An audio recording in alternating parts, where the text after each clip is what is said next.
Share बाजार live में आप सबका स्वागत है। नमस्कार, मैं हूं अनिल सिंघवी। और नमस्कार, मैं हूं दीपांशु भंडारी। मंदी के बाद क्या आज बाजार का मूड सुधरेगा, यही सवाल हम अनिल जी से पूछेंगे और किन लेवल्स पर आपको रखनी है नजर, ये भी जानेंगे। तो सर, सबसे पहले तो बताइए आज के बड़े ट्रिगर्स क्या हैं? दीप, बिल्कुल बड़े ट्रिगर्स में अमेरिकी बाजारों में रिकवरी जो दिखी है बेहद शानदार। भारतीय बाजारों के बंद होते वक्त डाउ फ्यूचर्स 300 अंक नीचे ट्रेड कर रहे थे, लेकिन 300 अंक ही नहीं, उसके बाद और भी ज्यादा गैप से नीचे खुले। लेकिन सबसे बढ़िया बात जो कल दिखी अमेरिकी बाजारों में वो ये कि जहां से खुले वहीं से रिकवर होते हुए दिखे। पूरे दिन भर धीमे धीमे धीमे धीमे तेजी बनती हुई दिखे। दिन के हाईएस्ट पॉइंट पर जाकर बाजार बंद हुए तो बिल्कुल ओपनिंग और क्लोजिंग विपरीत और बहुत ही बेहतरीन। महज 25-30 पॉइंट के नुकसान के साथ डाउ सपाट बंद होता हुआ दिखा और उसके साथ ही डाउ फ्यूचर्स भी आपके साथ मजबूती के संकेत दे रहे हैं। 75-80 पॉइंट वो भी ऊपर है। कोरोना को लेकर यूरोप में चिंताएं बढ़ती हुई दिख रही है। यूरोप के कई देश, फ्रांस, जर्मनी और यूके अब यहां पर सख्ती बढ़ा रहे हैं। ये चिंताएं कल बाजार पर हावी होती हुई दिख रही और यूरोप के बाजार कमजोरी के साथ बंद हुए 2 से 2.5%। आज देखते हैं कि क्या वहां पर भी कोई रिकवरी आती है। माइंट्री उम्मीद के विपरीत काफी बेहतरीन नतीजे पेश किए। कल वायदा कारोबार में सबसे बड़ा लूजर, टॉप लूजर था माइंट्री, लेकिन नतीजे जो आए उतने बुरे बिल्कुल भी नहीं, इनफैक्ट अच्छे ही कहे जा सकते हैं। एचसेंटेक के नतीजे आज बाजार बंद होने के बाद आएंगे और फेडरल बैंक के नतीजे दिन में 1 बजे के बाद कभी भी। एक और इंटरेस्टिंग डेवलपमेंट, और रेफ्रिजरेंट वाले जो एयर कंडीशनर्स हैं, एसी है, उनके इंपोर्ट पर सरकार ने तुरंत प्रभाव से रोक लगाई है ताकि हिंदुस्तानी कंपनियां जो ये कारोबार कर रही है उन्हें राहत मिल सके सस्ते इंपोर्ट से। तो घरेलू इंडस्ट्री को बढ़ावा देने के लिए एक और कदम सरकार की तरफ से एसी स्टॉक्स पर आज रहेगा फोकस। दीप, बिल्कुल अनिल जी, तो ढेर सारे इवेंट्स हैं जहां पर नजर रखनी है। वीकेंड भी आ गया है, थैंक गॉड फॉर दैट। पर सर, एक सवाल तो बनता है, जो कल का एक्शन था, हमें लग रहा था कि शायद लगातार 11 दिन तेजी बने और डेटा भी काफी स्ट्रांग थे, पर फिर क्या हुआ सर? और इतनी जो भारी गिरावट आई उसको किस लिहाज से समझना चाहिए?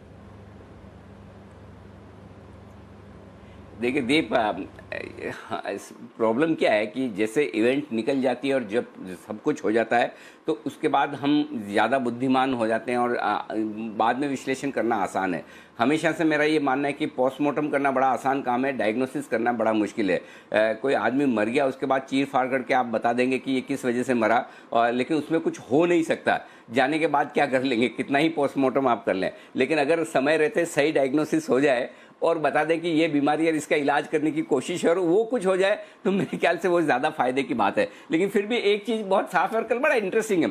मैंने आजकल एक सिस्टम किया, जब भी इस तरह की कोई बड़ी उतार चढ़ाव हो उस दिन मैं जरूर थोड़ा वक्त निकाल कर ट्विटर देखने की कोशिश करता हूँ। और कल बहुत ही बढ़िया बढ़िया इंटरेस्टिंग कमेंट्स आ रहे थे।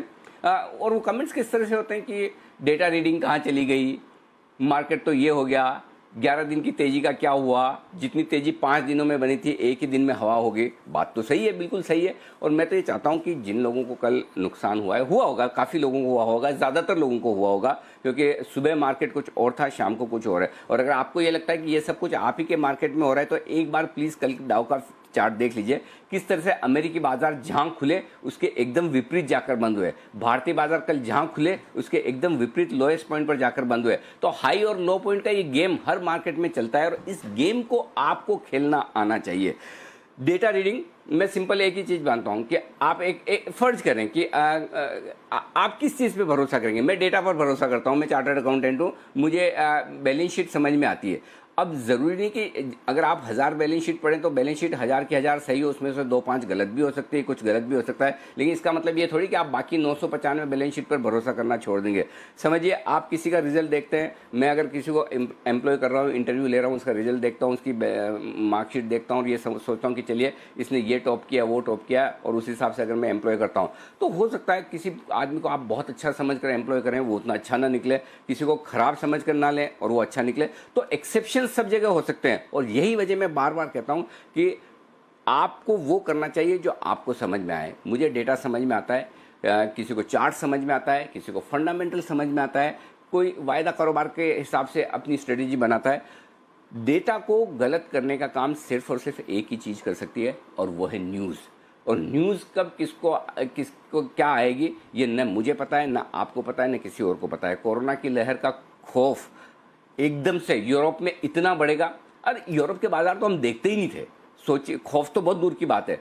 हम अमेरिका के डाउ, हमने हांगकांग तक देखना बंद कर दिया आजकल। आप देखिए हांगकांग की जगह हम डाउ फ्यूचर्स देखते हैं, तो वक्त के साथ बाजार अपने ट्रिगर्स बदलता है। अचानक से यूरोप आउट ऑफ सिलेबस आएगा, ये किसी को पता नहीं था, तो ये चीजें होंगी बाजार में, हमेशा होंगी। और इसीलिए मैं कहता हूं कि अगर आप 25 दिन मार्केट खुला है तो 25 दिन में 3-4 दिन ऐसे होंगे जब न्यूज ऐसी आएगी जो आपके डेटा को गलत कर देगी। लेकिन आप अगर 25 में से 20 दिन 22 दिन अगर आप डेटा के बेसिस पर मार्केट को रीजनेबली सही डायरेक्शन में प्रेडिक्ट कर सकते हैं तो आपको वही करना चाहिए।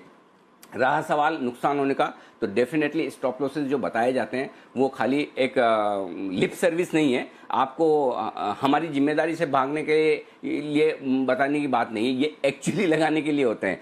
स्टॉप लॉस इसी दिन काम आते हैं। जिन लोगों ने डिसिप्लिन के साथ स्टॉप लॉसेस रखें, स्टॉप लॉसेस ट्रिगर होंगे, ना हो ये अच्छी बात है, लेकिन कभी न कभी इस तरह का होगा तो वो चीज़ कल के सेशन से आपने कमाई नहीं की, कोई बात नहीं, लेकिन एक अनुभव लीजिए। और अनुभव ये कि कभी भी बाजार अपनी चाल किसी खबर की वजह से बदल सकता है, और ये कभी अच्छे के लिए भी हो सकता है, कभी खराब के लिए। 11 दिन पहले शायद ही कोई रहा होगा जिसने ये कहा होगा कि लगातार 11 दिन आप बाजार को हरे निशान में देखेंगे, और कल शायद ही कोई यह रहा होगा कि जो कहे कि 5 दिन की तेजी एक ही दिन में निकल जाएगी। तो ये बाजार की खूबसूरती है, और यही वजह है कि कोई भी एक तरीका परफेक्ट नहीं है, चाहे वो टेक्निकल एक्सपर्टाइज, टेक्निकल एनालिसिस हो, फंडामेंटल एनालिसिस हो, एफएनओ एनालिसिस हो, हर एक की अपनी खूबियाँ हैं, अपनी खामियाँ हैं। तो सिंपल यही पॉइंट है, अगर कोई मुझे एक आदमी मिल जाए जो हर वक्त 24 घंटे साल में 365 दिन बाजार को सही प्रेडिक्ट करे, तो मैं दिन भर उसी को बिठा के रखूँ सामने, भाई तुम बोलो, जो आप बोलेंगे वही सही है, तो फिर मुझे 50 एक्सपर्ट रखने की जरूरत नहीं। अगर एक ही तरीका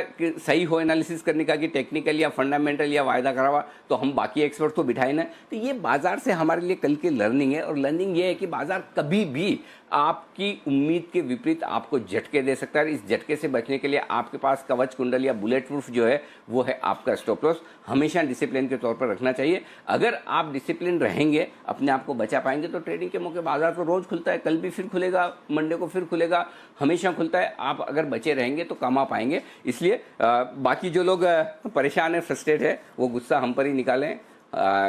स्टॉप लॉस ट्रिगर हो गया हो या चाल बदल गई हो, बेहतर है आप अपने बीवी बच्चों पर, दोस्तों पर न निकालें, क्योंकि यहाँ तो पैसा ही जाता है, अगर उन पर निकालेंगे तो रिलेशनशिप भी जाएगी। तो बेहतर ये है, ठीक है, ये पार्ट ऑफ लाइफ है। तो सिंपल चीज़ है दीप, सीखने वाला ट्रेडिंग सेशन था कल, जिसने सीखा, जो सीखे बढ़िया है, नहीं तो कोई बात नहीं, अगली बार फिर से ऐसा ही कुछ होगा, कभी और कोई ऐसी खबर आएगी, मार्केट घूम जाएंगे, पैसे लगेंगे। नहीं, पर अनिल जी इसमें एक बात तो है, आपने कल सुबह भी कहा था, जैसे जैसे डेटा बढ़ रहा था, फिर दिन में भी ये बात आपने रिपीट करी थी कि ऐसे बाजार में कैपिटल प्रिजर्वेशन या अपना पैसा बचाए रखना ज़्यादा ज़रूरी है। ट्रेडिंग के तो खैर रोज़ मौके मिलते ही हैं, तो ये एक बात ज़रूर आपने वार्न करी थी। सर, इसी से रिलेटेड एक सवाल था, कल जो गिरावट आई वो तो अक्रॉस सेक्टर्स थी, पर जो हैवी वेट्स हैं, जो निफ्टी के भी हैवी वेट्स हैं, वहां पर हमने ज़्यादा गिरावट देखी। आप रिलायंस देख लीजिए, एचडीएफसी बैंक है, इन्फोसिस टीसीएस है, आईसीआईसीआई बैंक, एक्सिस, आईटीसी है। ये जो हैवी वेट्स में कल गिरावट आई, ये क्या है? ये भी सिर्फ एज पार्ट ऑफ करेक्शन था या ये कुछ इंडिकेट करता है? दीप, आमतौर पर है ना, जब एकदम शार्प करेक्शन होता है, करेक्शन इंडेक्स लेड होता है, तो आपको है ना गिरावट बड़े शेयरों में इसलिए ज़्यादा दिखती है कि वो लिक्विड है और तुरंत बेचे जा सकते हैं। कैश के स्टॉक्स में आप उतनी बिकवाली तुरंत नहीं कर सकते, और सबसे पहले जो लिक्विड है और जो आसानी से बिक सकता है, और सबसे बड़ी बात यह कि जहां बड़े इन्वेस्टर्स, इंस्टीट्यूशंस की, फंड्स की पोजीशन है, तो इंडेक्स अगर बेचना है। और देखिए कल जो गिरावट हुई है वो प्योरली इम्पोर्टेड थी। भारतीय बाजार कहाँ से कमजोर है? अगर लगातार 10 दिन तक पॉजिटिव क्लोज, 11वें दिन भी आपने 12,000 को फिर से पार किया। इनफैक्ट आप देखिए 12,025 का कल का हाई है, तो आप देखिए 23 मार्च को 7,500 का लो बनाने के बाद 12,025 का हाईएस्ट लेवल तो कल ही छुआ है ना आपने निफ्टी पे, तो आप कमजोर कैसे हुए? तो उस लिहाज से अगर आप देखेंगे तो अगर बिकवाली करनी है तो आप कहाँ करेंगे? लार्ज कैप्स में करेंगे। और मैं ये कहूँगा कि लार्ज कैप्स की बिकवाली ज़्यादा ठीक है, क्योंकि लार्ज कैप्स में वापस खरीदारी भी तुरंत आ जाती है।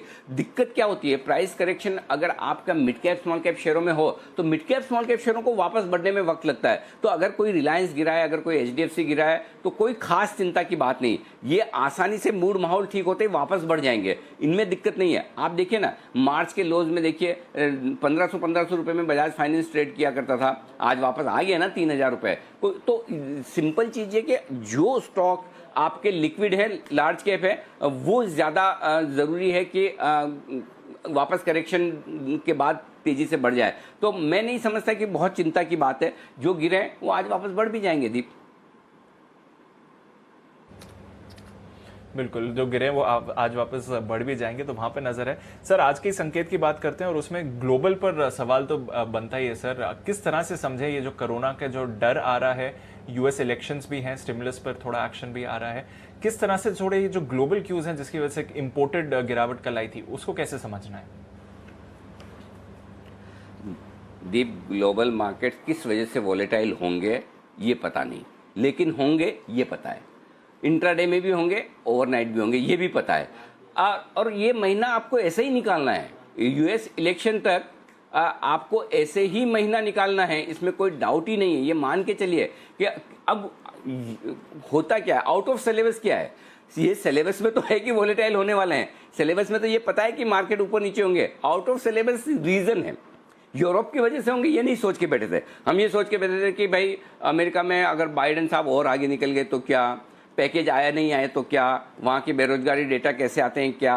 तो आप अमेरिका सोच के बैठे और यूरोप आ गया अचानक से, यही तो फर्क है। बाकी वॉलेटिलिटी उतार चढ़ाव ये तो फर्क नहीं है ना, ये तो आपको पहले से ही पता है, इसमें कोई डाउट ही नहीं है। तो आपके लिए सिंपल चीज़ है कि अब भी मैं ये कह रहा हूँ अगले 15 दिन आपके लिए बाजार में मुश्किल भरे रहेंगे एज ए ट्रेडर, इंट्राडे भी और ओवरनाइट भी। तो जितनी पोजीशन आप ओवरनाइट कम रखेंगे उतनी बढ़िया है, और जितनी इंट्राडे में आप स्टॉप लॉस के साथ ट्रेड करेंगे उतनी बढ़िया है। मैंने कल एग्जांपल दिया था, फिर से आपको बता देता हूं कि ये सिंपल चीज़ है। बाजार समंदर है और आप मछुआरे हैं, फिशरमैन। आपको जब तूफान की चेतावनी हो, लहरें ऊंची ऊंची आ रही हो, माहौल खराब हो, तब समुद्र में नहीं उतरना है, दूर रहना है, 2, 4, 5, 10 किलोमीटर दूर रहें, इनफैक्ट आसपास भी न रहें। वही हाल बाजार का है। जब वॉलेटिलिटी हो, उतार चढ़ाव ज़्यादा हो, उस वक्त आपको दूर रहना है, ये आपके लिए चेतावनी है। जब पानी शांत हो, मौसम खुला हो, आसमान साफ हो, आराम से तैरिए ना, कौन रोकने वाला है, कौन कहाँ रिस्क है। तो रिस्क कब लेनी है, कितनी लेनी है, ये आपको पता होना चाहिए, सिंपल। बिल्कुल अनिल जी, तो रिस्क मैनेजमेंट और जैसे कि आप कल भी बता रहे थे, कैपिटल प्रेजर्वेशन जरूरी होती है ऐसे वॉलेटाइल बाजार में। सर, फिर आज के बाकी संकेत भी बताइए। ग्लोबल तो संकेत सुधर रहे हैं, आज बाकी का सेटअप कैसे दिख रहा है? दीप, एफआईएस के संकेत लिखने में बड़ा मशक्कत वाला काम था। न्यूट्रल लिखूं, नेगेटिव लिखूं, न्यूट्रल लिखूं, नेगेटिव लिखूं, फाइनली मैं न्यूट्रल पर आकर अटका हूं, जो विस्तार से आगे बताऊंगा। घरेलू फंड्स के संकेत नेगेटिव साइड पर हैं, वायदा कारोबार के संकेत नेगेटिव है, सेंटीमेंट नेगेटिव नहीं न्यूट्रल है, ये ध्यान में रखिएगा। Trend positive. और एक और चीज़ बता दूं, ग्लोबल मार्केट्स को मैंने पॉजिटिव लिखा है, नेगेटिव नहीं न्यूट्रल लिखा है, पॉजिटिव लिखा है, क्योंकि जिस तरह की रिकवरी अमेरिका में हुई निचले स्तरों से, वो अमेरिकी बाजारों की ताकत दिखाता है। और जिस तरह से डाउ फ्यूचर्स मजबूत है और वापस कल हम जो नेगेटिव माहौल तो उसको काफ़ी हद तक कल प्राइस में डिस्काउंट कर चुके हैं। कल एक और चीज़ ये भी समझनी ज़रूरी है, कल अगर हम इतना गिने तो उसके पीछे एक कारण हमारी हफ्ते की एक्सपायरी भी है। ऐसा नहीं कि हम गिरे सिर्फ और सिर्फ ग्लोबल मार्केट्स की वजह से। अगर ये गुरुवार नहीं होता, कोई और दिन होता, तो शायद हम इतना ना गिरते। करेक्ट। आप एक चीज़ समझिए, ये पिछले 3-4 गुरुवार से आप देखिए कि बाजार बड़े मुंह देने की कोशिश कर रहा है एक्सपायरी के दिन।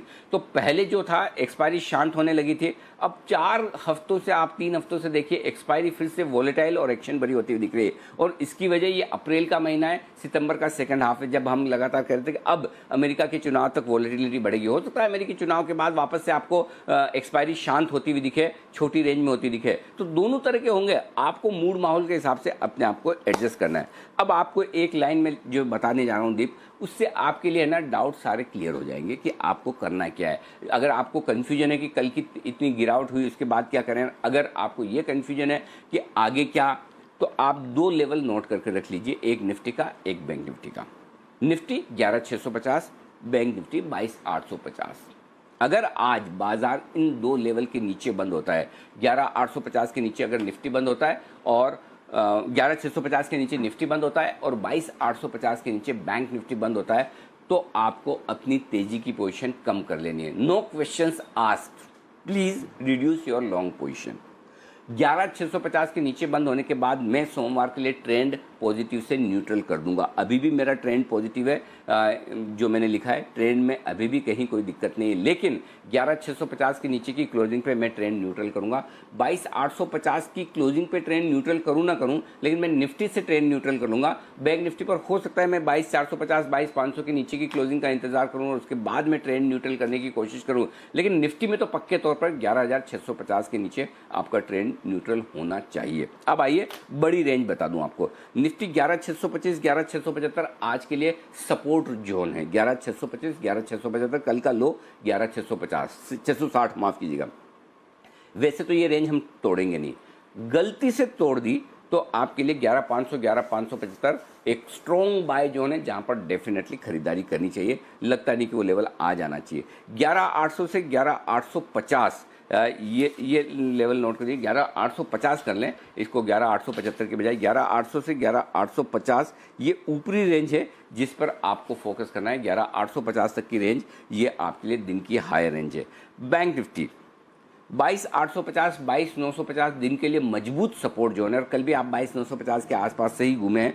22850 22950 मजबूत सपोर्ट जोन है, टूटना नहीं चाहिए। फिर भी अगर टूटने के आसार दिखे तो एक और नीचे का लेवल हैंडी रखिए, और वो है 22550 22600 जो मजबूत सपोर्ट जोन है खरीदारी करने के लिहाज से। तो 22500 के नीचे बंद होने के बाद बैंक निफ्टी में ट्रेंड पॉजिटिव से न्यूट्रल होगा, और निफ्टी में 11650 के नीचे। बैंक निफ्टी की हाई रेंज आज के लिए 23450 23550 है, जहां तक रिकवरी में जाने की कोशिश हो सकती है। अगर हम 23200 के पार निकलकर टिक गए तो फिर 250 पॉइंट की 300 पॉइंट की तेजी और बैंक निफ्टी में बन सकते हैं। ये आपके लिए लेवल है दीप, बड़ी रेंज, बड़े सपोर्ट लेवल, बड़े रेजिस्टेंस लेवल। जी दीप। बिल्कुल, तो ये है आज की दिन की बड़ी रेंज जहां पर आपको नजर रखनी है। ब्रेकअप करें sir, small range, medium range, large range, ये कहां से निकल कर आ रही है? 11650 11750 आज की छोटी रेंज है। 11575 11800 मीडियम रेंज है, और 11500 11850 आज की बड़ी रेंज निफ्टी की मान के चलिए। बैंक निफ्टी 22950 23200 ये आज की छोटी रेंज, 22850 23450 मीडियम रेंज, 22550 23550 1000 पॉइंट की ये रेंज आज के लिए बड़ी रेंज के तौर पर।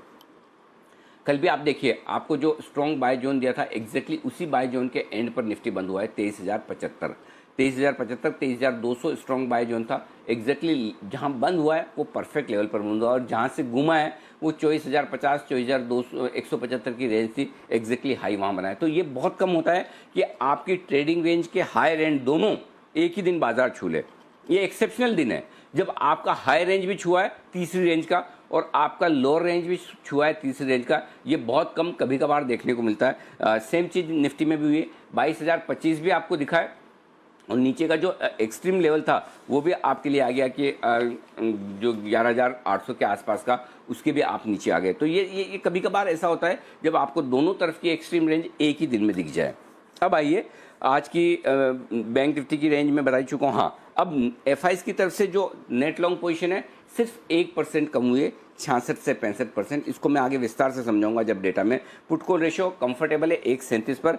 विक्स 9% बढ़ा है 22.6 पर। तो वॉलेटिलिटी बढ़ने के संकेत जो आए वो विक्स से आप पढ़ सकते हैं। जी दीप। बिल्कुल, वॉलेटिलिटी बढ़ी हुई है, यहाँ पर नजर रखनी है। हमने देखा इंटरडे में बड़ा उछाल था, पर ये है आज के रेंजेस और आज का जो डेटा पोजीशनिंग के हिसाब से समझ में आ रहा है। पोजीशंस की बात करिए सर, जो किसी ने अगर कल कैरी फॉरवर्ड करी तो क्या ध्यान में रखना चाहिए?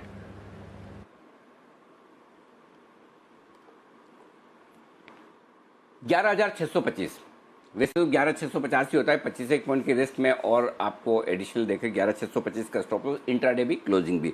22800 वैसे 22850 होता है बैंक निफ्टी पर, 50 पॉइंट की और रखिए। 22800 आपका स्टॉप लॉस है। ये दो लेवल स्टॉप लॉस के लिए इंट्राडे भी और क्लोजिंग बेसिस पे भी। अगर बैंक निफ्टी पे किसी को छोटा स्टॉप लॉस रखना है इंट्राडे में 22950 का रख सकता है, चाहे तो आप 22950 का कल का लो टूटने के बाद निकल जाएं। अदरवाइज बुकिश स्टॉप लॉस आपके लिए 22800 का निकल कर आता है। शॉर्ट पोजीशन है तो 11,850 well defined clear cut stop loss है। अगर आपको रिस्क कम रखनी है तो फिर आप अपना 11,750 का रखें, 775 का रखें, लेकिन जो डेटा के लिहाज से स्टॉप लॉस निकल कर आ रहा है वो 11,850 का है। और बैंक निफ्टी का स्टॉप लॉस आपका निकल कर आता है 23,550 का। ये आपको दो लेवल नजर रखने हैं, और जिनको बैंक निफ्टी पर कम छोटा स्टॉप लॉस रखना है शॉर्ट साइड पर 23,200 का रखें, जिसके आसपास या इसके ऊपर खुलने की संभावना बैंक निफ्टी की है। ये आपके लिए स्टॉप लॉसेस हो गए। अब आइए नई पोजीशन निफ्टी 11,625 के स्टॉप लॉस से खरीदिए, 11,750, 11,800, 825, 850, ये चार टारगेट निफ्टी पर आपके लिए बनेंगे ऊपर की तरफ। शॉर्ट करना जो चाहते हैं वो 11,850 के जितना नज़दीक बेचेंगे उतना अच्छा है। 11,800 से मूड बनाना शुरू कर दें और मल्टीपल लॉट्स बेचने तो वहाँ से बेचें, नहीं तो 11,850 तक का इंतजार करेंगे और वहाँ पर शॉर्ट करना है 11,925 के स्टॉप लॉस के साथ। 11,750, 11,725 तक के टारगेट आपको आते हुए दिखेंगे फिर से, वहाँ पर आपको अपनी शॉर्ट काट लेनी है।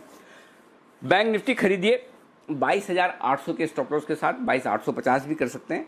23,200, 23,400, 23,500 और 23,550 ये चार टारगेट बैंक निफ्टी के लिए रखे जाएं ऊपर की तरफ। जो लोग शॉर्ट करना चाहते हैं, थोड़ा सा ट्रिकी यहाँ पर है कि शॉर्ट कहाँ करें।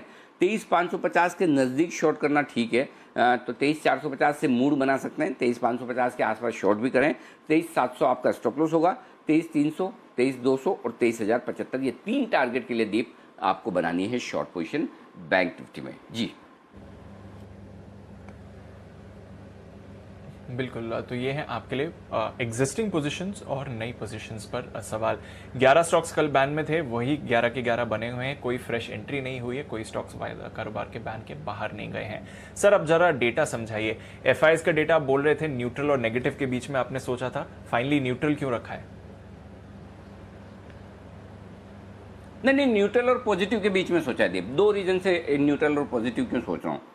पहली बात, इतनी बड़ी गिरावट एक दिन की बहुत कम देखने को मिलती है। मैं तो चाहता हूँ देखने को मिले भी ना, लेकिन बहुत कम देखने को मिलती है।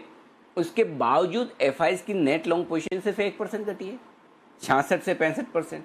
सोचो, अगर ये 300 पॉइंट निफ्टी बढ़ जाए तो एफआईएस के नेट लॉन्ग 4, 5, 6%, 8% बढ़ जाते हैं। घटी है तो सिर्फ 1%। Point number 1। Point number 2 note करिए, 600 करोड़ की बिकवाली एफआईएस ने कैश में की है। 100 करोड़ के इंडेक्स बेचे, सामने 220 करोड़ के स्टॉक्स खरीदे, तो नेट स्टॉक्स में बिकवाली कितनी है? मुश्किल से 350, पौने 400 करोड़ की। और सामने इंडेक्स में बिकवाली कितनी है? सिर्फ 100 करोड़ की। 1324 करोड़ के उन्होंने ऑप्शंस खरीदे हैं, तो इस ऑप्शन में दोनों ही हैं, पुट भी हैं, कॉल भी हैं। ज़्यादा पुट खरीदे लेकिन कॉल। लेकिन अब इसमें क्या क्या पॉजिटिव है? पहला पॉजिटिव, कल की गिरावट की मात्रा को देखते हुए एफआईएस ने नेट लॉन्ग अपने तेजी से घटाए नहीं, पहला पॉजिटिव। दूसरा पॉजिटिव क्या है दीप? दूसरा पॉजिटिव ये कि कल की बिकवाली की मात्रा को देखते हुए सिर्फ 600 करोड़ कैश में बेचना बहुत छोटा है। तीसरा पॉजिटिव, वायदा कारोबार में इंडेक्स में सिर्फ 100 करोड़ की बिकवाली है, स्टॉक में 200 करोड़ की खरीदारी जो बहुत छोटी है। और चौथा पॉजिटिव, 1324 करोड़ के जो ऑप्शंस के आप खरीदारी के देख रहे हैं डेटा, वो पॉजिटिव की बजाय मैं न्यूट्रल रखूंगा, क्योंकि वहाँ ऑप्शन में दोनों पुट और कॉल में। लेकिन उसमें पॉजिटिव ये है कि अगर आप सीधे सीधे तौर पर इंडेक्स बेचकर हेज करने की सोचें, उसके बजाय आप ऑप्शन खरीदें, ये कम नेगेटिव है। तो इस लिहाज से एफआईएस के डेटा में थोड़ा कंफ्यूज था कि पॉजिटिव लिखूं न्यूट्रल लिखूं, पॉजिटिव लिखूं न्यूट्रल लिखूं। तो फिर फाइनली मैंने कहा चलिए जाने दिए, और एक्साइटेड नहीं होना चाहिए। और कल हमने देखा भी, कल बिकवाली का आंकड़ा था, कल हमने नेगेटिव रखा भी, इसलिए मैंने न्यूट्रल रखा है। नहीं तो डेटा एफआईएस की तरफ से खराब नहीं है, पहली बात। दूसरी बात, घरेलू फंड, इनकी 800 करोड़ की बिकवाली है। बिकवाली तो रोज ही कर रहे हैं, लेकिन रोज 4 डिजिट में बिकवाली कर रहे हैं। कल की तेज गिरावट में सिर्फ 800 करोड़ की बिकवाली की। तो अब बड़ा सवाल ये उठता है कि जब दोनों ने नहीं बेचा तो बेचा किसने? और बस यही कल का दर्द है कि बेचा किसने। तो जो 3 दिन से एफआईएस की बिकवाली खरीदारी थमते हुए देख रहे थे, ब्रेक लगते हुए, स्पीड ब्रेकर लगते हुए, जो घरेलू फंड्स की बिकवाली तेज होती 2-3 दिन से देख रहे थे, उसके बावजूद बाजार ऊपर मजबूती के साथ बंद हुआ, तो खरीद कौन रहे थे? ट्रेडर्स। तो कल बेचने में भी ट्रेडर्स ही आगे थे। अगर पिछले 3 दिनों में खरीदारी उन्होंने की है तो बेचा भी उन्होंने। तो कल की गिरावट के लिए प्लीज इंस्टीट्यूशंस को किसी तरह का दोष मत दीजिए, उनकी तरफ से कोई खास बिकवाली नहीं है। कल एक्सपायरी का भी दिन था, अचानक से बाजार खराब हो गए, तेजी की पोजीशन ट्रेडर्स जमकर बनाकर बैठे थे, अब उनकी पोजीशन कम होनी थी, वो कल हुई है। ये साफ डेटा में दिख रहा है। दीप, ओके तो ये है आपके लिए जो कि फंड्स का डेटा है। जैसे कि सर कह रहे हैं कि कल बड़े फंड्स की सेलिंग एटलीस्ट डेटा में तो रिफ्लेक्ट नहीं कर रही है। नई वीकली एक्सपायरी शुरू हो रही है सर, कौन से लेवल्स इंपॉर्टेंट रहेंगे वायदा कारोबार के हिसाब से? डीप है ही नहीं, डेटा बहुत कम है। 17 लाख शेयर हैं, 11,600 के पुट पर इमीडिएट सपोर्ट है, 11,800 पर 14 लाख शेयर हैं कॉल्स में, तो 11,600 11,800 बहुत छोटे डेटा है, कम है। बैंक निफ्टी में 23,000 के पुट पर 4 लाख शेयर है, हाईएस्ट ओपन इंटरेस्ट से आप वहीं पर बंद हुए हैं। और 23,500 के कॉल पर 4 लाख शेयर हैं, 3 lakh share bank Nifty. Data बहुत कम है, तो डेटा के दम पर कोई मतलब नहीं है। जो लेवल्स मैंने आपको दे दिए उसी पर फोकस कीजिए, तो सिंपल है। 23,000 24,000 ये बैंक निफ्टी की बड़ी रेंज दिख रही है डेटा के लिहाज से, और 11,600 11,800 निफ्टी की रेंज दिख रही है डेटा के लिहाज से। लेकिन एक दिन में और डेटा बन जाने दिए, ज़्यादा बढ़िया रहेगा। जी दीप। चलिए सर, डेटा का और इंतजार करते हैं। नई वीकली एक्सपायरी शुरू हो रही है, वीकेंड सेशन है, बहुत सारे क्यूज हैं जहां पर हमें ध्यान रखना है। वरिंदर बंसल थोड़ी देर में हमारे साथ जुड़ेंगे, कुछ जो अहम नतीजे आए हैं कल उनके बारे में भी चर्चा करेंगे उनके साथ। आइए कुछ और स्टॉक्स जो आपको आज फोकस करने पड़ेंगे। कुशल, पूजा और साथ ही आशीष हमारे साथ हैं। कुशल, गुड मॉर्निंग, बताइए आज के ट्रिगर्स और स्टॉक्स कौन से हैं? Good morning Deepanshu. तो शुरुआत आज आने वाले नतीजों से करते हैं, जिसमें HCL टेक इसके पोस्ट मार्केट नंबर्स आते हुए दिखेंगे। साथ ही F&O स्पेस से फेडरल बैंक है, यहाँ पर जो अनुमानित समय है वो 1 से 3 बजे के बीच आने का है। इसके अलावा कैश स्पेस से अगर आप देखें तो Bajaj Consumer, Philips Carbon Black, tin plate, Tata Communication, Shoppers Stop जैसी कंपनियां जो है अपने नतीजे घोषित करते हुए नजर आएंगी। साथ ही त्रिवेणी इंजीनियरिंग है, उसका बाईबैक जो है आज बंद होगा। बाईबैक का जो कुल साइज है वो करीब 65 करोड़ रुपए का है। साथ ही SRF को अगर आप देखें तो यहाँ पर QIP के इशू प्राइस को लेकर आज फैसला संभव हो सकता है। 750 करोड़ का ये टोटल QIP है इनका, जिसका फ्लोर प्राइस 4,168 रुपए 73 पैसे रखा गया है। साथ ही सॉवरिन गोल्ड बॉन्ड की जो स्कीम है उसका आज आखिरी दिन है। इनफैक्ट ई कॉमर्स साइट्स जो है उनकी जो फेस्टिव सेल्स है वो आज से शुरू हो जाएगी। फ्लिपकार्ट की आज से शुरू होगी और अमेजॉन की कल से शुरू होती हुई दिखेगी। साथ ही Mindtree post market numbers इसके आते हुए दिखे हैं, और अगर आप डॉलर आए देखें तो वो अनुमान के हिसाब से ही आते हुए नजर आए हैं। 3.2% की बढ़त इसमें देखी गई है। और साथ अगर आप इनके मार्जिन्स देखें तो वहां पर बीट है, 13.8% से बढ़कर क्वार्टर ऑन क्वार्टर बेसिस पे 17.3% के मार्जिन्स कंपनी रिपोर्ट किया। हमारा अनुमान 15.3% का था और मुनाफे में भी 19% का उछाल दिखा गया है। और इसके अलावा अगर आप साउथ इंडियन बैंक के नतीजों को देखें तो मिले जुले नंबर्स आप कह सकते हैं, क्योंकि एसेट क्वालिटी में सुधार दिखा है। GNPA 4.93 से घटकर 4.87 होता हुआ नजर आया है, पर प्रोविजनिंग जो है वो दोनों क्वार्टर ऑन क्वार्टर बेसिस और सालाना आधार पर बढ़ती हुई नजर आई है, और मुनाफे में 23% की गिरावट हमें देखने को मिली है। इसके अलावा AC से जुड़े हुए जो स्टॉक्स है, जो कंपनियां मैन्युफैक्चर करती हैं, जैसे Amber Enterprises, SRF, Voltas, Blue Star, ये फोकस में रहेगी, क्योंकि गवर्नमेंट ने इमीडिएट इफेक्ट से जो रेफ्रिजरेंट वाले ACs है उनके इंपोर्ट पर बैन लगा दिया गया है। तो इनके लिए काफी पॉजिटिव खबर साबित हो सकती है आज के लिए। बिल्कुल, तो कई सारी खबरें हैं, वहां पर नजर रखनी है। कुछ मेगा सेल्स भी शुरू हो रही हैं, फेस्टिव सीजन जैसे जैसे आ रहा है, तो वहां पर भी आप उसका फायदा उठा सकते हैं। आइए कुछ और स्टॉक्स, पूजा के पास ये लिस्ट है। Good morning Pooja. Good morning Dipanshu. IndiaMART InterMesh, कल देखिए खबर आ रही थी कि टाटा ग्रुप इसमें निवेश कर सकती है, लेकिन उस निवेश की खबर का कंपनी ने खंडन किया है, और कंपनी का कहना है कि किसी भी स्तर पर कोई भी बातचीत नहीं हो रही है टाटा ग्रुप से। एस्ट्राजेनेका फार्मा भी आज फोकस में रहेगा। 21 अक्टूबर को भारत में कंपनी एक दवा लॉन्च करने वाली है, जिसका कि इस्तेमाल कैंसर के इलाज के लिए होता है। हिंदुस्तान जिंक पर भी आज आप नजर रखिए। 20 अक्टूबर को होने वाली बोर्ड बैठक में कंपनी अंतरिम डिविडेंड को लेकर भी फैसला ले सकती है, और 28 अक्टूबर रिकॉर्ड डेट होगी। हीरो मोटोकॉर्प भी आज फोकस में रहेगा। कंपनी अब स्कूटर सेगमेंट में बढ़त बढ़ाने का पर फोकस कर रही है, जिसके चलते प्लेजर प्लस प्लैटिनम लॉन्च किया है, और इसका जो लॉन्च प्राइस है वो 60,950 रुपए है। परसिस्टेंट सिस्टम्स भी आज फोकस में रहेगा। यूएस की कंपनी कैपियोट का अधिग्रहण करेगी कंपनी, इनके तमाम ऑस्ट्रेलिया और सिंगापुर सब्सिडरीज का भी अधिग्रहण करेगी, और करीब 46 करोड़ में ये एक्विजिशन होता हुआ नजर आएगा। इसके अलावा धानुका एग्रीटेक, ये स्टॉक भी आज फोकस में रहेगा। 20 अक्टूबर से 2 नवंबर तक कंपनी का बायबैक खुला रहेगा। हम आपको बता दें कि 1,000 रुपए प्रति शेयर के भाव पर कंपनी ने 10 लाख शेयरों के बायबैक की घोषणा की। ओके, तो कुछ और खबरें जहां पर आपको नजर रखनी है। अब देखते हैं कि आज ब्रोकरेजेस का क्या कहना है FIR में।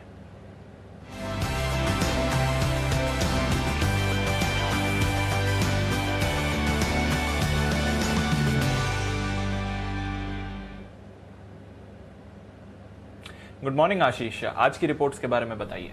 Good morning Deepanshu. सबसे पहले देखिए माइंडट्री कंपनी के नतीजे आए थे। ब्रोकरेज हाउस की रिपोर्ट्स हैं। ब्रोकरेज हाउस ने ये हाईलाइट करके कहा कि नतीजे तो अनुमान से बेहतर देखने को मिले थे, लेकिन जो टॉप क्लाइंट्स पर निर्भरता है वो कहीं ना कहीं चिंता का कारण है, जिसके चलते आप देखिए सिटी ने बिकवाली किराए को बरकरार रखा है, लेकिन लग जो है 1150 से बढ़ाकर 1195 कर दिया है। फिर भी करंट मार्केट प्राइस से नीचे, क्योंकि कल की क्लोजिंग 1438 रुपए की है।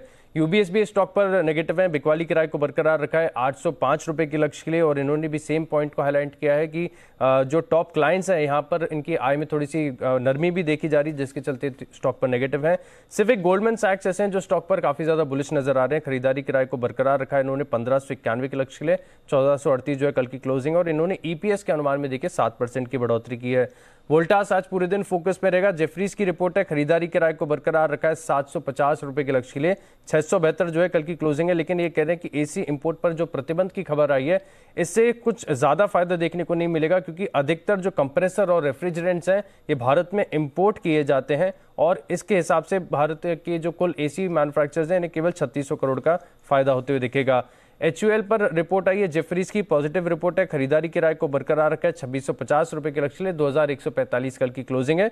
कजारिया सेरेमिक्स, यहाँ पर HSBC की एक पॉजिटिव रिपोर्ट आई है जहां पर खरीदारी किराए को बरकरार रखा है, लक्ष्य में काफी ज्यादा बढ़ोतरी की है, 450 से बढ़ाकर 620 कर दिया है, 524 जो है कल की क्लोजिंग है। ये कह रहे हैं कि चीन के मार्केट शेयर में जो गिरावट आ रही है वहां पर जो फोकस है अब भारत की तरफ शिफ्ट हो रहा है, इसका एक फायदा देखने को मिलेगा, जिसके चलते इन्होंने वित्त वर्ष 2023 तक ईपीएस के अनुमान में 3 से लेकर 7% की बढ़ोतरी की है।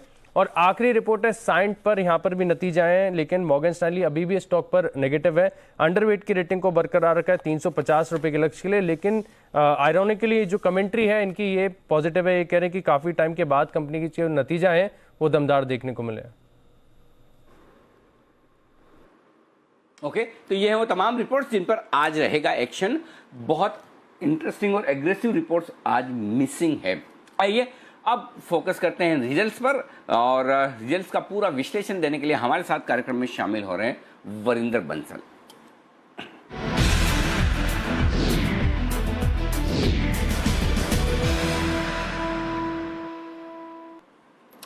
न सिर्फ रिजल्ट्स बल्कि रिजल्ट्स के साथ पूरा विश्लेषण कंपनी की बैलेंस शीट का, कैश फ्लो का, और साथ ही मार्केट कैप के साथ उनके वैल्यूएशंस का बताते हैं हर रोज आपको वरिंदर बंसल, ताकि न सिर्फ आप ऊपरी आंकड़ों को देखें बल्कि गहराई में जाकर उन्हें समझ सकें कि रिजल्ट्स और कंपनी और उसके शेयर के दाम में क्या तालमेल है, क्या मिसमैच है। वरिंदर, गुड मॉर्निंग, स्वागत है आपका। बताइए आज कौन सी कंपनियां चुनी है आपने विश्लेषण के लिए?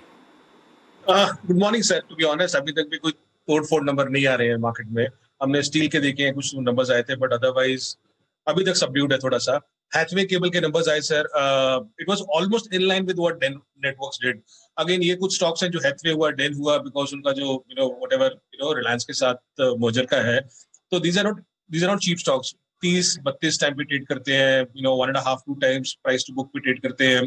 इवन हैथवे का देखो तो अगर उसके मार्जिन्स बूस्ट हुए थे वो सिर्फ इसलिए हुए थे कि उनके एक्सपेंसेस 100 करोड़ से कम हो गए हैं। सेल्स सबड्यूड है, 2.5% डाउन थी, मार्जिन्स बड़े थे। As I said, finance cost 50 crore से 4 करोड़ हो गई है, और डेप्रिसिएशन 120 करोड़ से 90 करोड़ हो गया है। तो वो मेजर जो फायदा है, इसीलिए मार्जिन्स ऊपर गए हैं। तो ऑपरेशनली नंबर्स बहुत अच्छे नहीं आए हैं हैथवे केबल के। सीएंड के नंबर्स अच्छे थे सर, मार्जिन्स बहुत अच्छे थे। आई थिंक मार्जिन बीट कहा जाए तो अच्छी बात है। अभी भी स्टॉक 12 टाइम पे ट्रेड कर रहा है, बट इंपॉर्टेंट क्या है सर, सीएंट ने कभी भी ना लास्ट 2-3 साल में कभी भी डिलीवर नहीं किया है, इसलिए इसका वैल्यूएशन सबड्यूड रहता है compare to other IT stocks. अगर आप देखें तो इसका रेवेन्यू कम से कम 20-22% नीचे है इन लास्ट 2 इयर्स। रीजन क्या है? बिकॉज इसका जो ऑलमोस्ट 34-35% जो रेवेन्यू आता है सर, ये आता है एविएशन सेक्टर से आता है, एविएशन एरो एंड डिफेंस जो A&D बोलते हैं उससे आता है। सो ये क्वार्टर अच्छा था। मैनेजमेंट ने बोला कि क्वार्टर 3 वीक रहेगा, और उसका गाइडेंस भी ये है सर कि लो डबल डिजिट डिक्लाइन होगा हमारा रेवेन्यू नंबर्स में। सो आज के हिसाब से कुछ भी हो सकता है, but otherwise numbers are good, but commentary is not that strong coming from the management. Trident के नंबर सर, 3 रुपए का स्टॉक 8 रुपए का ऑलरेडी हो चुका है, अभी भी 17 टाइम पे ट्रेड कर रहा है। सो मेरे हिसाब से वो एक्सपेंसिव स्टॉक है इन टेक्सटाइल सेगमेंट। नंबर्स बहुत ज्यादा अच्छे नहीं थे वाई एंड वाई देखे जाए। क्वार्टर एंड क्वार्टर बहुत शानदार इंप्रूवमेंट आया है उस कंपनी में, but honestly there are much better companies in the textile segment if you want to play in. So ठीक है, not very excited because the stock has already run up. Vimta Labs sir, बहुत excitement होती है stock की, आज से नहीं बहुत टाइम से होती है कि ये हो जाएगा वो हो जाएगा, प्रॉमिस बहुत है पर डिलीवरी कम है। सो नंबर आपको बहुत अच्छे दिखेंगे, बट वो बहुत स्मॉल बेस पे है, वो ध्यान रखने वाली बात है। तो आपको दिखेगा कि उसका प्रॉफिट 7 गुना हो गया है, EBITDA 2 गुना हो गया है, सेल्स 40% हो गया है, बट 1 करोड़ का प्रॉफिट 8 करोड़ का हो गया है, 4 करोड़ का प्रॉफिट 16 करोड़ हो गया है। तो नंबर अच्छे हैं sir, but you are paying 40 times for this company, 40 time पे ट्रेड कर रहा है, कोई सस्ता स्टॉक नहीं है ये। So all and all not very excited. Cyient is one which stands out for me. Mindtree तो आप लोग बात कर ही रहे हो। बिल्कुल, तो साइन के नंबर्स ठीक है, बाकी कोई नंबर्स ऐसे दमदार हैं नहीं। अब कल आपके लिए काम बढ़ेगा क्योंकि आज नतीजों की लंबी लिस्ट है। Bajaj consumers, Phillips Carbon Black, tin plate, Tata communication, Shakti pump, plastic band, IIFL securities, ये नंबर्स के लिहाज से बड़ा दिन है। और साथ ही दिग्गजों में HCL टेक और फेडरल बैंक के भी नंबर्स आने वाले कल, मतलब मंडे और शनिवार है कल। HDFC बैंक दिग्गज कल अपने नतीजे पेश करेगा। डीमार्ट, ओबेरॉय रियल्टी, रिलायंस कम्युनिकेशन जैसी कंपनियों के भी नतीजे कल आएंगे। तो सोमवार को सुबह आपके लिए ज़्यादा समय मैं रिजर्व रख के रखता हूं ताकि ज़्यादा नतीजे हम कवर कर पाएं। शुक्रिया वरिंदर, आज सुबह वक्त देने के लिए और नतीजों को विस्तार से हमारे दर्शकों को बताने के लिए। वक्त है सभी एक्सपर्ट्स को जोड़ने का कार्यक्रम में। आइए बिगुल के साथ करते हैं स्वागत pick of the day.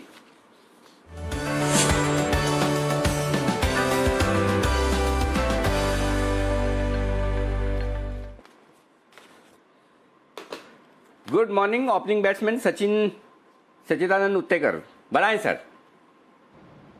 Good morning Anil ji, good morning Deepanshu.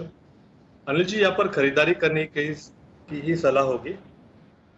जो स्टॉक मैंने चूज किया है वो हमने SPL मिड कैप इस पर्टिकुलर सेक्शन में भी कवर किया है एंड स्टॉक में आज कुछ अच्छे न्यूज़ फ्लोज है, तो इसलिए मैं रिआइटरेट कर रहा हूँ। स्टॉक का नाम है ब्लू स्टार कंपनी एंड जिस तरीके से इसका ओवरऑल स्ट्रक्चर रहा है, पिछले अगर हम 3 महीने का डेटा देखें तो ऑलमोस्ट 5 बार इसने अपने 200 डे एक्सपोनेंशियल मूविंग एवरेज को रिस्पेक्ट किया है, जो लगभग अराउंड 610 के आसपास है।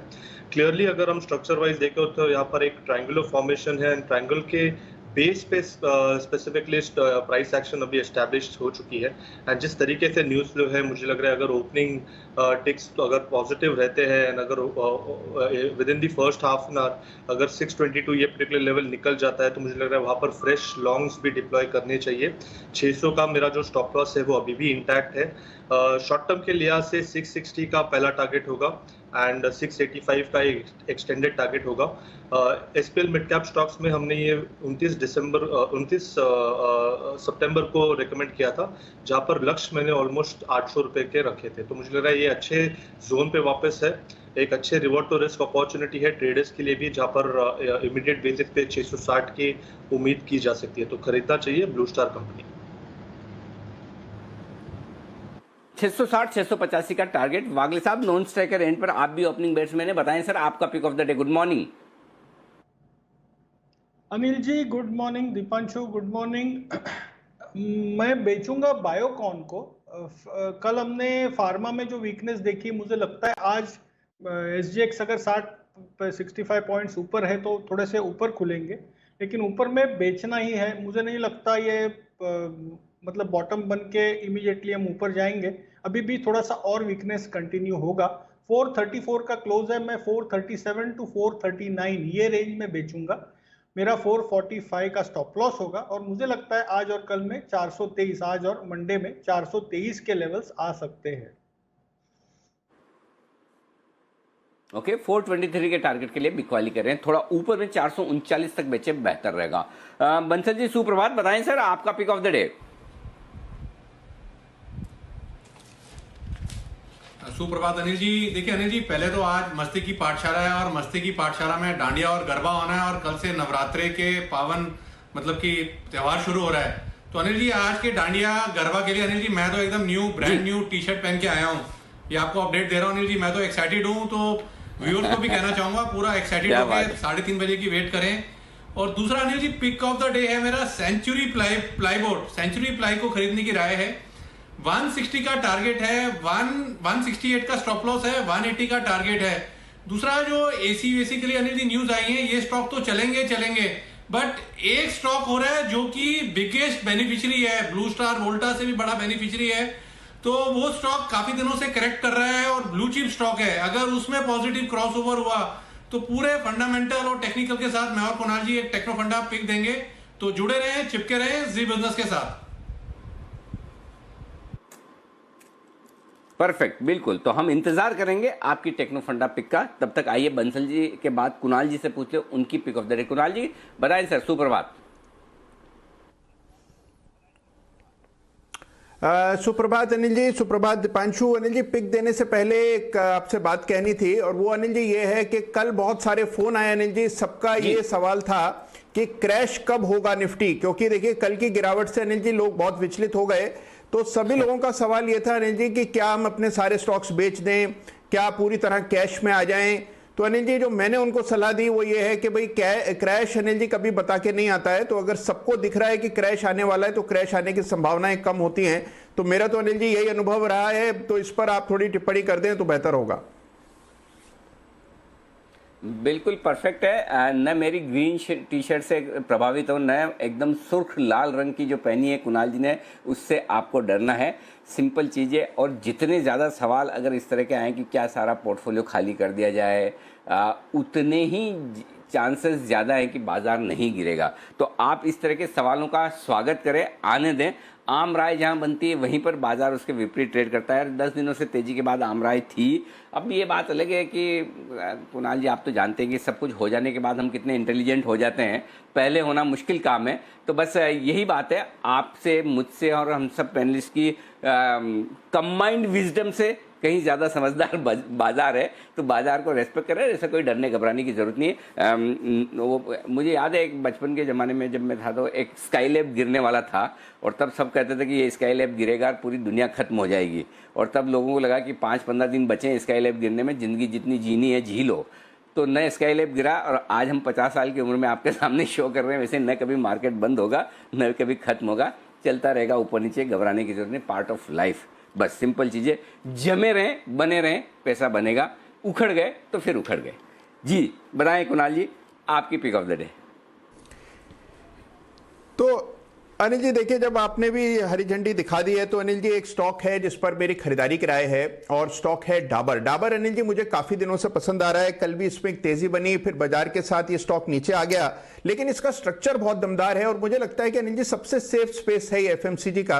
तो डाबर को इन स्तरों पर बाय करना चाहिए। इसमें थोड़ा सा पोजिशनल एक व्यू रखें तो मुझे लगता है कि डाबर में आपको 545, 550 के लेवल्स आने वाले वक्त में देखने को मिलेंगे। एक छोटा सा स्टॉप लॉस 509 रुपए के आसपास रखें, और ऊपर मुझे लगता है कि इसमें 540 तक की जगह है। तो डाबर मेरी खरीदारी की राय होगी। ओके, डाबर में करें खरीदारी। आइए शुभम जी बताएं सर। गुड मॉर्निंग, आपका स्टॉक सर आज के लिए। Good morning Anil ji, good morning Deepanshu जी। तो जैसा राकेश जी बोलते हैं, आज मैंने और कुणाल जी ने सेम ब्रांड की चाय पी है, तो मुझे लगता है कि जो उन्होंने जो पिक दिया वही मेरा भी पिक है। डाबर पे ही मेरी भी खरीदारी की राय है। और अगर हम बाजार को देखें तो कल इवन दो मार्केट में करेक्शन हुआ, लेकिन जो वीकर सेक्टर था बैंक निफ्टी, उसमें अगर हम बैंक निफ्टी का ओपन इंटरेस्ट को देखेंगे तो ओपन इंटरेस्ट में कहीं पे भी शॉर्ट नहीं है, इनफैक्ट लॉन्ग अनवाइंडिंग हुआ है। तो ये थोड़ा सा स्केरी है, और यहाँ पे इमीडिएटली कॉल करना कि गिरावट होगी वो थोड़ा सा डिफिकल्ट है। इसलिए मैं एक बाई ट्रेड के साथ आज जा रहा हूँ। और मुझे लगता है कि डाबर में जिस तरह से प्लेसमेंट है, कल भी एक अच्छा ब्रेकआउट हुआ, हालांकि मार्केट के चलते थोड़ा सा लेटर हाफ में हमें पुल बैक देखने को मिला। मुझे लगता है कि आज एक अच्छा परफॉर्मेंस डाबर में देखने को मिलना चाहिए। तो 540 के स्ट्राइक का जो कॉल ऑप्शन है, 5 रुपये 65 पैसे पे का क्लोजिंग प्राइस है, इसको खरीद के चलें। यहाँ पे 4 रुपये पे एक स्टॉप लॉस मेंटेन करें, और 8.5 रुपये का टारगेट होगा। तो आज मेरा भी पिक होगा डाबर। ओके, 8.5 रुपये तक के टारगेट के लिए यहाँ पर आप डाबर का करें कॉल ऑप्शन में खरीदारी। ये है राय शुभम जी की तरफ से। आइए सिद्धार्थ जी भी हमारे साथ हैं इस वक्त। सिद्धार्थ जी गुड मॉर्निंग, बताएं सर आपका पिक ऑफ द डे, आज क्या खरीदेंगे आप। Good morning Anil ji, good morning Deepanshu. आज जो खरीदने जा रहे हैं वो company China plus one strategy पे निर्भर है। चाइना प्लस वन स्ट्रैटेजी है क्या वो भी बताऊंगा। आज जो कंपनी है वो है डीवीज लैब, फार्मा एपीआई की दिग्गज भारत की और one of the leading pharma API की कंपनी वर्ल्ड वाइड, एक्सपोर्ट्स भी बहुत अच्छा करती है। डीवीज लैब 3640 3640 के टारगेट से जरूर खरीदना चाहिए, निवेश की राय। But China plus one strategy है कि सारे ही देश अब चाइना के ऊपर पूरी तरीके से डिपेंडेंट नहीं रहना चाहते हैं। प्लस वन स्ट्रेटेजी मतलब और एक कंट्री से इंपोर्ट करवाना चाहते हैं, जिसमें डीवीज लैब का बहुत अच्छा योगदान हो सकता है एक्सपोर्ट्स में एपीआई की। डीवीज लैब दिग्गज है, राजा है एपीआई स्पेस का फार्मा की, इसको जरूर खरीदे। 3640। ओके, चाइना प्लस वन, सिर्फ एक पर डिपेंडेंट न रहे। वाह, इंटरेस्टिंग। तो चाइना प्लस वन, वो प्लस वन में आता है इंडिया। तो ऐसे एपीआई, ऐसे केमिकल्स जो चाइना से ही बाकी सारे देश इंपोर्ट कर रहे थे, अब परेशान होकर उसका सब्स्टिट्यूट ढूंढ रहे हैं, और तब आपके लिए ये एक मौका बनता है डीवीज लैब का। आइए डीवीज के साथ ही एक और स्टॉक पर आपसे राय ले लूँ सिद्धार्थ जी, जो आपका पसंदीदा है, स्पेस भी, शेयर भी, डिक्सन टेक्नोलॉजी। हालांकि उसके लिए खबरें कम अच्छी है, उनके लिए खबरें नहीं, खबरें हैं अंबर एंटरप्राइजेस के लिए, जहां पर रेफ्रिजरेंट वाले एयर कंडीशंस के इंपोर्ट पर तुरंत प्रभाव से रोक लगा दी गई है सरकार की तरफ से। अंबर, एसआरएफ, वोल्टास, ब्लू स्टार भी आपने रिकमेंड किया है। ये सारे स्टॉक्स आपकी रिकमेंडेशन लिस्ट में। इस खबर का क्या असर आप देखते हैं और क्या खरीदना चाहिए? देखिए, अगर रोक लगा दी गई है तो इससे तो बहुत बड़ा फायदा होगा, क्योंकि अंबर आत्मनिर्भर भारत में अंबर एंटरप्राइजेस लीड कर रही है in terms of air conditioner manufacturing, और सिर्फ एयर कंडीशनर मैन्युफैक्चरिंग में भी नहीं है, और इत्यादि व्हाइट गुड प्रोडक्ट्स में भी अंबर एंटरप्राइजेस आ रही है। तो मुझे लगता है कि ये पूरा ही फायदे की बात है ये पूरे स्पेस के लिए। डिक्सन टेक्नोलॉजी पे अपने आप को बहुत हद तक डाइवर्सिफाई कर चुका है, टेलीविजन पैनल से लेके अब जियो के सेट टॉप बॉक्स की मैन्युफैक्चरिंग में भी डिक्सन टेक्नोलॉजी आ चुका है। तो ये पूरे आत्मनिर्भर स्पेस में हम बहुत पॉजिटिव है, इंक्लूडिंग अंबर और डिक्सन टेक्नोलॉजी। ओके, वागले साहब, एसआरएफ के चार्ट्स देखिए, बताइए एसआरएफ के लिए भी ये खबर पॉजिटिव है। प्लस एसआरएफ की आज बोर्ड बैठक भी होने वाली है, जिसमें क्यूआईपी की प्राइसिंग पर विचार किया जाएगा कि क्या फाइनल प्राइस दी जाए क्यूआईपी को। तो दो खबरें हैं, और आपने एसआरएफ पे सही वक्त पर आपने तेजी की राय भी दी थी, और मुझे याद है 4310 का आपने स्टॉप लॉस दिया था। तब मैंने कहा भी था कि आज थोड़ा नीचे खुलने की तैयारी में क्यूआईपी, लेकिन न 4310 का स्टॉप लॉस उसने ट्रिगर किया। अभी भी कल के खराब बाजार में भी वहां तक नहीं पहुंचा, तो मजबूत तो है। बताएं जरा एसआरएफ कितना ऊपर जा सकता है वागले साहब? अनिल जी, कल हमारा बाय था जो अनफॉर्चुनेटली स्टॉप लॉस हिट हो गया कल के माहौल में, लेकिन अभी भी मैं मानता हूं कि एसआरएफ का ट्रेंड पॉजिटिव है, और इसमें थोड़ा सा लंबा स्टॉप लॉस लेके पोजिशनल कॉल ले तो ज़्यादा बेटर है। इसमें इंट्राडेज मूव फिजल आउट होते हैं क्योंकि ये बहुत चॉपी होता है। मुझे लगता है 4260 के नीचे जाएगा तो ये वीक होगा। ऑन द अपसाइड ये अगर आज बाउंस बैक आता है आज और मंडे को, ये 4500 तक की भी जाने की क्षमता रखता है। 4460, 4480 ये मेरी अपसाइड रेंज होगी। ओके, 4500 तक भी जाने की तैयारी हो सकती है। हीरो मोटोकॉर्प, शुभम जी जरा इसके देखिए चार्ट्स और बताइए। एक इन्होंने गाड़ी लॉन्च की प्लेजर प्लेटिनम, 60,950 रुपये, 61,000 में 50 रुपये कम, ये है दाम। आपका क्या इरादा है, शेयर खरीदना चाहते हैं या गाड़ी? अनिल जी, गाड़ी तो नहीं खरीदूंगा बट शेयर ज़रूर खरीदूंगा, और मुझे लगता है कि हीरो मोटोकॉर्प में जिस तरह से डेरिवेटिव डेटा पॉजिटिव है, लगभग 25 सितंबर से अगर आज तक का हम डेरिवेटिव डेटा देखें तो उसमें कंसिस्टेंटली लॉन्ग बिल्टअप्स देखने को मिले थे, और आज का मेरा बाई लिस्ट में, वॉच लिस्ट में भी ये स्टॉक है, और मुझे लगता है कि इसमें एक बेहतरीन परफॉर्मेंस देखने को मिलना चाहिए। कल स्टॉक ने आउट परफॉर्म किया, मार्केट के गिरावट के बाद इसमें कोई बड़ा करेक्शन देखने को नहीं मिला, तो मुझे लगता है कि आज एक यहाँ पे हम ट्रेड लॉन्ग साइड पे बिल्ड कर सकते हैं। तो 3400 के स्ट्राइक का कॉल ऑप्शन के साथ ये ट्रेड बिल्ड करेंगे, जिसका प्राइस 62 पे कल क्लोज हुआ था। इसको खरीदे, एक स्टॉप लॉस मेंटेन करें 50 रुपए पे, और अपसाइड में मुझे लगता है इस कॉल ऑप्शन का 80 रुपए तक का टारगेट होगा। तो 3400 के स्ट्राइक के कॉल के थ्रू हीरो मोटोकॉर्प पे एक बाइक ट्रेड इनिशिएट कर सकते हैं। और जानबूझ के मैंने ना ये सवाल बंसल साहब से इसलिए नहीं पूछा कि बंसल साहब को तो आईशेयर खरीदनी है, तो मैं हीरो पे सवाल ही बंसल साहब को पूछूं ही क्यों। लेकिन ये सवाल हीरो का प्लस एक और स्टॉक है जिस पर सवाल पूछना है मुझे आपसे सिद्धार्थ जी, वो है हिंदुस्तान जिंक का। 20 तारीख को होगी बोर्ड बैठक, डिविडेंड पर विचार किया जाएगा। तो हिंदुस्तान जिंक, हीरो मोटो, 2 H लेटर के स्टॉक, दोनों पर दीजिए आप राय। बहुत बेहतरीन कंपनी है हिंदुस्तान जिंक, और कैश रिच कंपनी है। डेफिनेटली डिविडेंड वगैरह भी बहुत अच्छा है, तो मुझे लगता है कि अच्छी कंपनी, हमारी इस पे कोई पर्टिकुलर राय नहीं है, बट कंपनी अगर आपके पोर्टफोलियो में है तो बिल्कुल बने रहना चाहिए। और अब बात रही हीरो की। हीरो 2 कारण से खरीदने की बहुत जरूरत है। पहला, सोशल डिस्टेंसिंग में बहुत बड़ा काम लगने वाली कंपनी हीरो मोटोकॉर्प और वैल्यू फॉर मनी देती है, ये एक रीजन। और दूसरा रीजन, हीरो और होंडा के बीच में जो बहुत सालों के पहले जो ये लोग अलग हो गए थे अपने बिजनेसेस को लेके, और हीरो ने अपनी खुद की R&D स्टार्ट की।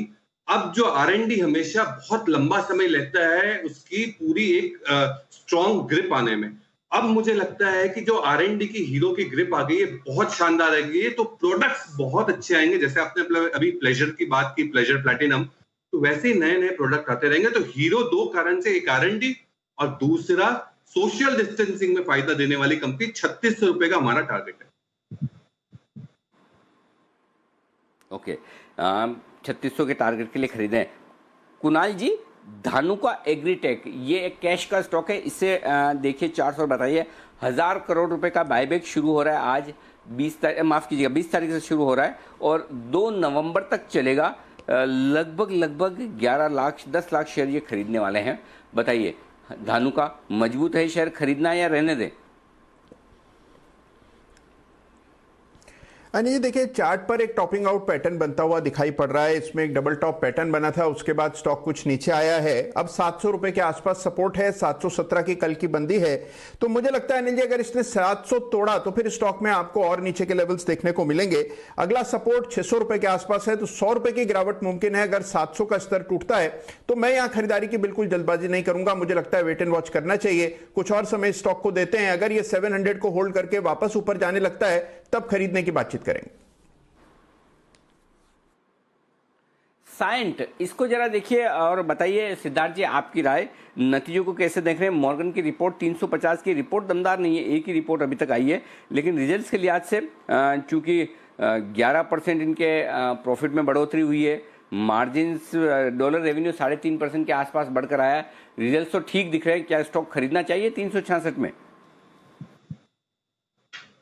देखिए, अभी मेरी कोई खरीदारी की राय नहीं है ये स्टॉक पे, बट बिल्कुल आप इस पे बने रह सकते हैं। इसका कारण बता रहा हूं कि ये जो साइंट, नतीजे तो ठीक ठाक आए हैं, मुझे लगता है कि आईटी स्पेस में और भी अच्छे नतीजे आ सकते हैं साइंट के लिए, बट ये जो बिजनेस है वो बहुत यूनिक है साइंट का, क्योंकि एरोस्पेस वगैरह जो इसमें जो टेक्नोलॉजी लगती है, इस सेक्टर में ये कंपनी काम करती है, तो बहुत हटके काम करती है।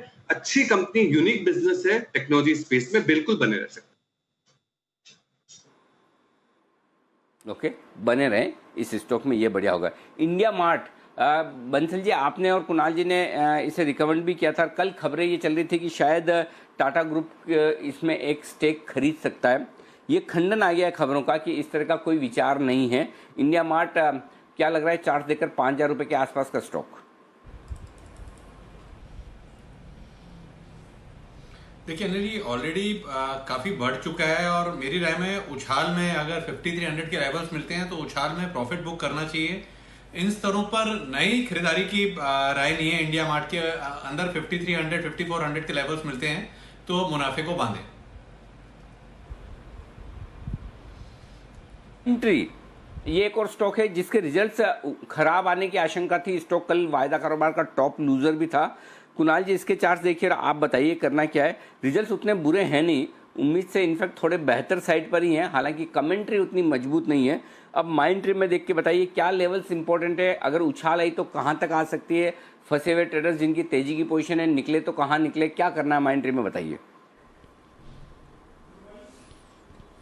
अनिल जी देखिए, स्टॉक में एक ड्रीम रन आया था और उसके बाद मुझे लगता है कि कल के फॉल में काफी हद तक लॉन्ग अनवाइंडिंग हुई है।